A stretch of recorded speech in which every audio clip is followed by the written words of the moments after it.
인생은 끊임없이 배우는 과정이다.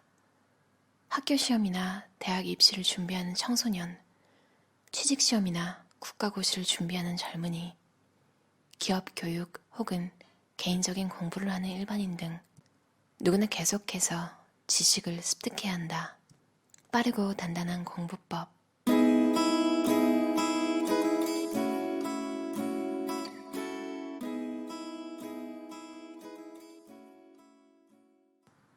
목표를 성취하는 그 순간을 머릿속으로 생각해보라. 이것은 뇌에게 나아가야 할 방향을 제시하는 것과 같다. 뇌는 생각 속의 목표를 실현하려는 경향이 있다. 당신은 뇌를 믿어라. 이때 올바른 시간 관리가 아주 중요하다. 시간을 제대로 사용하지 못하는 사람은 공부도 제대로 진척시키지 못한다. 목표도 없고 계획도 세우지 않고 우선순위도 정하지 않기 때문에 너무나 많은 시간이 허비되는 것이다. 시간 관리는 우리가 공부하는 시간을 더욱 효과적으로 사용하고 여가 시간을 더 많이 얻으며 그 시간을 양심의 가책을 받지 않고 즐기도록 도와준다. 학습 자료가 우리의 능력에 과중한 부담이 되면 우리는 스트레스를 받는다. 스트레스는 생각을 방해한다. 그러므로 스트레스를 빨리 해소하고 다시 새로운 정보를 받아들여 생각할 수 있는 능력을 갖추는 것도 중요하다. 정보는 사전에 뇌가 처리할 수 있게 잘 정리되었을 때 효과적으로 저장될 수 있다. 즉, 이해된 정보만이 불러들이기도 가능하다는 것이다. 책을 훑어볼 때 당신은 무엇보다 제목과 부제목, 삽화, 도표, 그리고 글씨체가 강조된 단어들에 주의를 기울여야 한다. 도움이 되지 않는 책은 읽지 않는 게 상책이다. 지식 그물망이 촘촘해야 공부가 쉬워진다. 어떤 것을 외우려고 할 때는 언제나 그것을 이미 알고 있는 것과 연결시켜야만 한다. 그렇게 하지 않으면 새로운 정보는 그냥 빠져나가 버리고 공부할 시간만 허위한 것이 된다. 인간의 사고력은 자신이 가진 뉴런의 절대 수치가 아니라 이 세포들 사이에 형성된 시냅스의 수에 따라 산정된다. 가장 많은 시냅스를 가진 인간이 가장 지능적으로 행동하게 된다. 그런데 새로운 시냅스들은 항상 기존 지식을 기반으로 해서만 형성된다. 한 사람이 현재 가지고 있는 지식은 거미줄에 비유될 수 있다. 새로운 정보는 새로운 줄로서 항상 이미 존재하는 줄에만 연결될 수 있다. 반대로 새로운 정보가 사전 지식이라는 줄을 발견하지 못하면 이것은 무의미한 것이 된다. 이미 세밀한 지식을 갖춰놓고 있는 곳은 그물망이 더 촘촘하다. 직업상 혹은 특별한 취미가 있어 그 분야를 잘 알고 있는 경우가 이에 해당한다. 이런 곳에서는 새로운 지식을 받아들이는 것도 쉬워진다. 연결할 수 있는 줄이 많기 때문이다. 그물망이 성근 곳은 우리가 잘 모르고 별 관심도 가지지 않는 분야다. 우리는 공부를 할 때 어떤 과목에서 기존의 지식이 적을수록 더욱 힘들어한다. 그러나 지식이 많이 습득될수록 연결점은 더욱 많아지고 공부는 쉬워진다. 바로 이 때문에 지식과 관련된 학습 곡선도 기하급수적으로 상승하는 형태를 보인다. 속담에 시작이 힘들다라는 말이 있는데 아주 정확한 표현이다. 처음에 우리는 연결할 수 있는 지식을 거의 가지고 있지 않다. 먼저 기본이 되는 줄들을 연결해야 한다. 이 줄들이 형성되기 전에는 우리에게 주어지는 모든 세부적이고 특수한 정보는 그저 스쳐 지나갈 뿐이다. 일단 기반이 잡힌 후에야 추가 정보를 받아들이는 것이 점점 쉬워진다. 이 때문에 새로운 지식을 배울 때는 세부 사항으로 들어가기 전에 기초부터 먼저 시작하는 것이 중요하다. 테두리가 완성되면 이제 쉬운 부분부터 시작할 것이다. 퍼즐의 기본이 되는 구성 요소들과 개별 문양들이 맞추어진 후에야 단계적으로 어려운 부분들도 끼워 넣을 수 있다. 마찬가지로 독서를 할 때도 어려운 부분은 일단 건너뛰는 것이 도움이 된다. 다시 한번 읽는 단계에서 이 부분은 그동안 늘어난 지식 덕분에 갑자기 아주 쉬워진다. 어쩌면 건물을 새로 짓는 것에 비유하는 것이 더 쉬울지도 모른다. 가장 먼저 기초를 다지고 1층 건물을 올려야 한다. 곧장 지붕부터 짓는다면 건물 전체가, 공부의 경우에는 학습 기반이 무너져 내릴 것이다. 지식을 받아들이는 것과는 반대로 새로운 행동을 습득하는 것은 기하급수적이 아니라 단계적으로 진행된다. 어떤 악기나 스포츠 종목을 익히는 것이 여기에 해당된다. 피아노 연주를 예로 들어보자. 처음 배울 때는 연습한 만큼 학습도 진전을 보인다. 그렇지만 어느 정도 진전을 보인 뒤에는 한동안 평탄면에 머문다. 아무리 계속 연습을 해도 실력이 나아지기는커녕 제자리 걸음을 하는 것처럼 보인다. 사람들이 악기를 배우다 갑자기 그만두는 경우가 많은 이유도 바로 이 때문이다. 그러나 우리는 바로 이 평탄면에서 학습 생물학적으로 가장 중요한 과정이 진행되고 있다는 사실을 알아야 한다. 이 평탄면에 머무는 동안 우리 뇌에서는 뉴런들 사이에 새로운 시냅스들이 형성된다. 이 시냅스들은 그 후에 전선과 유사하게 피복도 입혀져야 한다. 전선에서 피복에 해당하는 것이 바로 미엘린이라는 물질이다. 이것을 미엘린 응고 과정이라고 부른다. 꾸준하게 계속 훈련하면 다음 진전이 조만간 반드시 나타난다. 이 책에서 알고 싶은 것이 정확히 무엇인가? 어떤 분야에 관해 상세한 정보를 얻고 싶은가? 이렇게 질문을 하는 이유는 무엇보다 소극적 읽기를 하지 못하게 하기 위한 것이다. 독서에 시간을 얼마나 투입할 것인가를 정해야 한다. 시간이 정해져 있어야 뇌도 그 시간을 가장 효율적으로 활용하려고 움직인다. 그래서 책을 읽을 구간별로 나누어야 한다. 이렇게 하면 중간 목표가 달성되었을 때 뭔가 진전이 있다는 성취감을 얻는다. 계획된 독서 요정을 포스트잇으로 붙여서 눈에 띄게 표시할 수도 있다. 그러면 책을 읽을 때 의욕이 더 높아진다. 프랜시스 베이컨은 아는 것이 힘이다라고 했다. 우리는 지식을 효과적으로 습득함으로써 최대의 힘을 발휘할 수 있다. 독서를 핵심적인 정보의 원천으로 활용하라. 효과적으로 읽으면 어휘가 빨리 늘어나기 때문에 점차 소통 능력도 향상될 것이다. 읽기 실력이 뛰어난 사람은 의미 단위로 읽는다. 그런 사람은 올바른 시선 건너뛰기를 통해 그리고 올바른 독서법을 이용해 A Little Green Apple이라는 의미 단위로 단번에 받아들일 것이다. 실력자들은 4-5단어까지 한 번에 알아볼 수 있다. 이렇게 해서 읽을 때 이해력이 높아지고 시선이 건널뛸 필요성도 줄어든다. 따라서 독서는 덜 힘들다.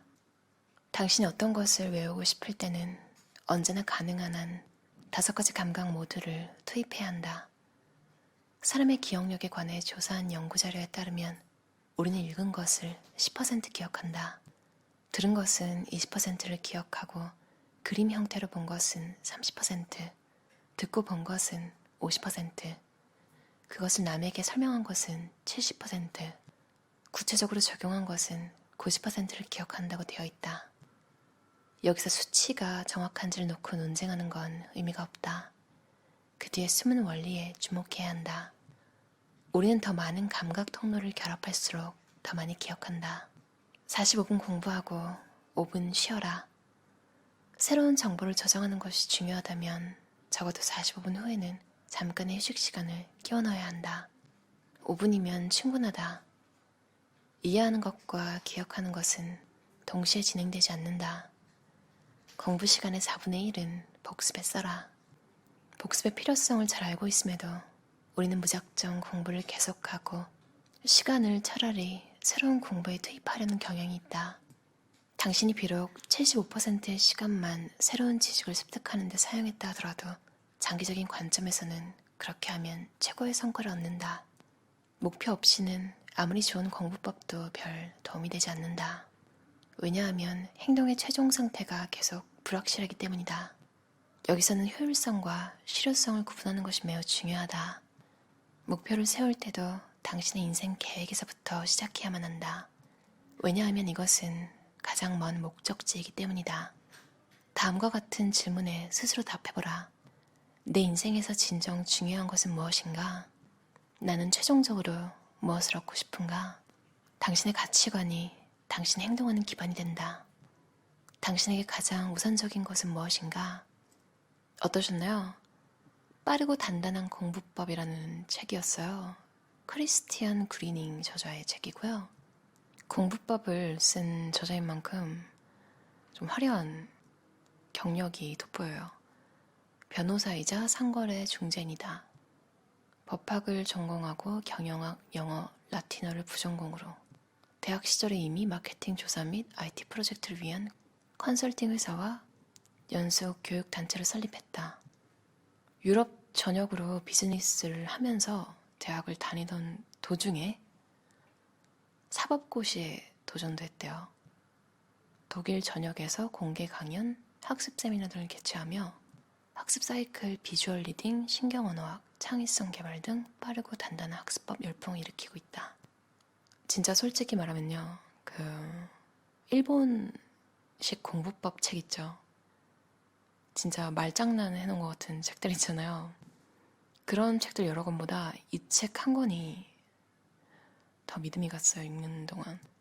조승연 씨 아시죠? 조승연 저자의 그물망 공부법이라는 책도 있었는데 그 책을 읽었을 때도 생각났어요. 여기서도 다루고 있더라고요. 그리고 이 책에서 마지막에 나온 내용이 목적 의식을 가지라는 얘기잖아요. 아, 정말 세상에 장기적인 큰 목표? 이런 게 없으면 자꾸 슬럼프에 빠지는 것 같아요, 확실히. 왜냐면 세상에 태어난 이유가 태어났으니까 태어난 거잖아요.